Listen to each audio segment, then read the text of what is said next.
well, Birdman did the whole movie in one take, I'm gonna try to do this whole review in one take. Probably not gonna happen.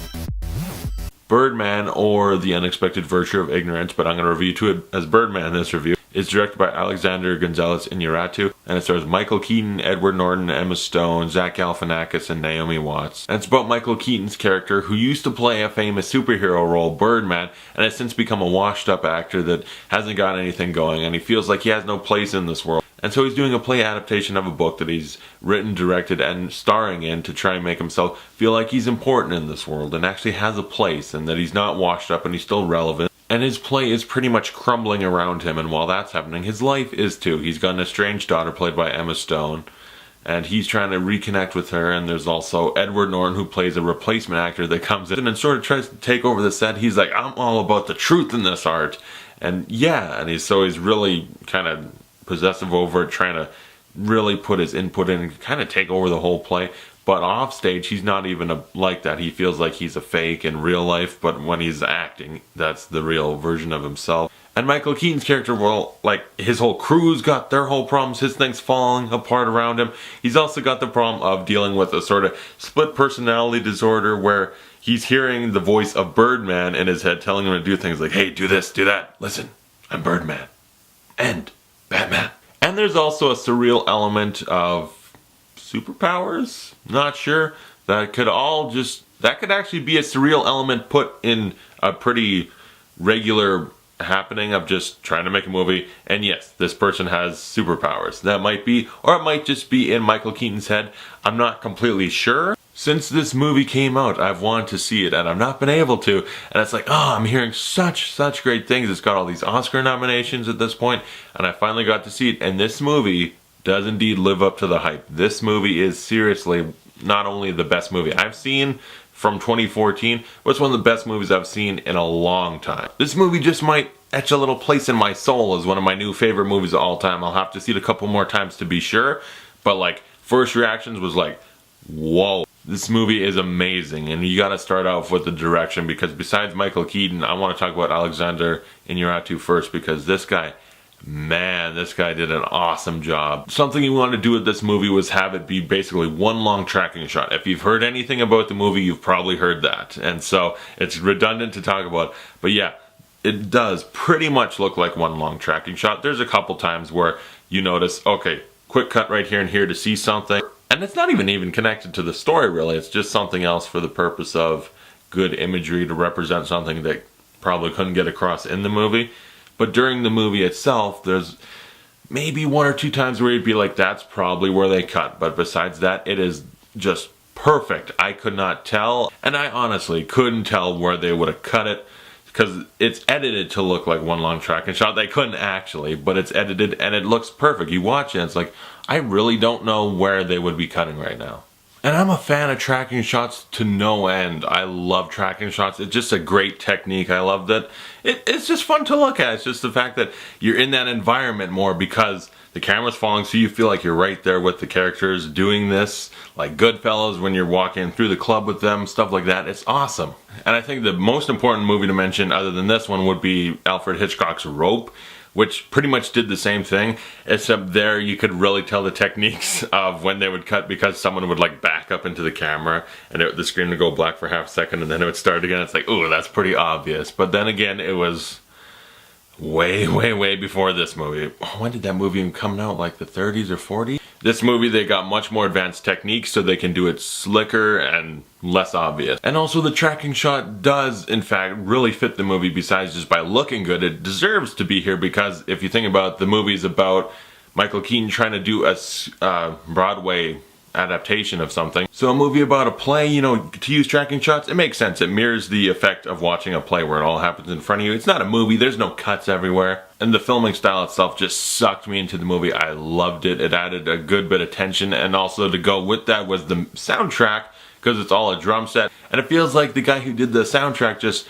was going right off the cuff just with whatever fit in the movie. And it's really, the soundtrack is really good for just a drum set. It's awesome. The guy who is pretty much, I'm sure, gonna win Best Actor, Michael Keaton, he is at a career best for sure. I love him as Batman, Beetlejuice, and even lately, I wouldn't even consider him washed up. You know, he did Batman, kind of left that, and then for a while really didn't do anything. But lately, he's been in, like, not necessarily great movies, but he's been really good. The other guys, RoboCop, Need for Speed, like, I don't consider Michael Keaton washed up, but he does really mirror the character in the movie where, yeah, he did play an iconic superhero Batman, left it, and then never really did a whole lot much after that brought him to as high a heights as he did when he was Batman/Birdman. And it really worked for Michael Keaton's performance. He was so good and perfect as the guy that is, like, he's lost among the world. He feels like he doesn't belong almost. He's trying to get his place back. He's like, I don't want to be forgotten and just become nothing. I want a place in this world, and I feel like I don't have that, and this is my way back to it. This play that is falling apart around me, my livelihood and everything I'm working for is falling apart around me. I love that performance. And Edward Norton as Edward Norton, he was fantastic, because I've heard stories on the internet and stuff about Edward Norton being difficult to work with, and this guy pretty much is that, and he's so good, he's so funny. And it's just Edward Norton's best performance for sure, besides Fight Club.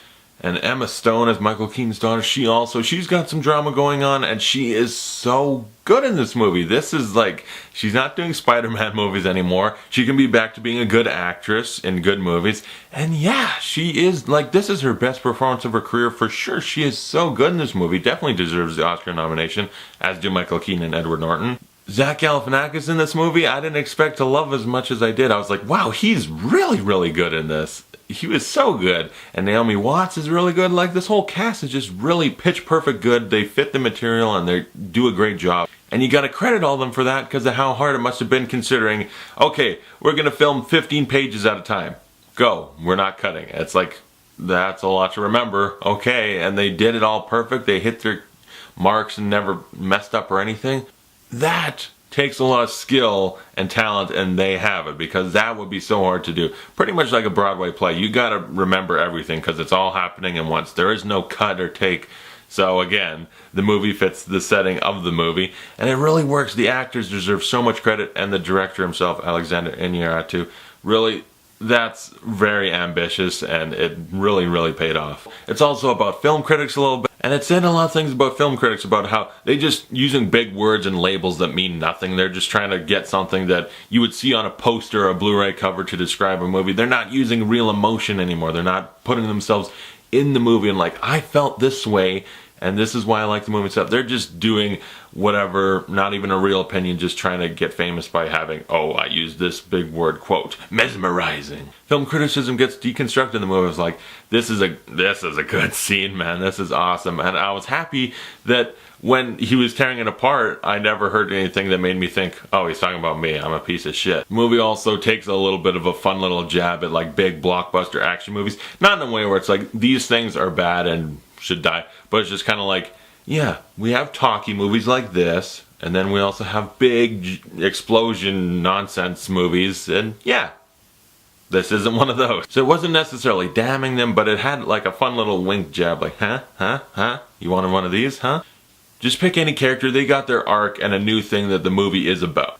And the one thing I expected a little bit more, and I wish there was even more of, is Michael Keaton's Birdman persona, where at first it's just in his head, and then eventually you get to see Birdman in the suit. And I wanted more Birdman in the suit. It was so fun, and I loved it, and I just wish there could have been a little bit more of it, because it was so good. Birdman, for sure. As far as I can tell, I've seen a lot of movies, but I haven't seen everything that's like nominated. Like, these are the best movies of the year. Once I see all those, I can be for sure. But as of right now, I gotta say, this is my favorite movie I've seen this year, and a lot of years. You released this movie somehow through magic 2 years ago, 3 years ago, 4 or 5. It's still the best movie of that year. It's the best movie of any year for a long time to come, I think. This movie is so good. It's so well directed, so well acted. Cinematography, score, everything. I love this movie. I love it so much. It is probably one of my favorite movies of all time. I would give Birdman an A+. I love Birdman, the director, the cast. They all deserve all the awards and stuff they get. This movie is so good. Can't wait to get it on Blu-ray and pretty soon I'll be doing a spoiler review just to talk about a couple of things. There's a couple things that are slightly open to interpretation. I've checked online and I haven't got a definite explanation yet, so I kind of want to talk about those in a spoiler review, so I'll post that a little bit after this. So yeah, if you guys haven't seen Birdman, check it out. This is one of the best movies I've seen in my life. Definitely. And if you've seen a comment below, tell me what you thought of Birdman. Do you love it or do you actually think it's overrated? What's your opinion on Birdman? And thanks for watching. I'll see you guys later.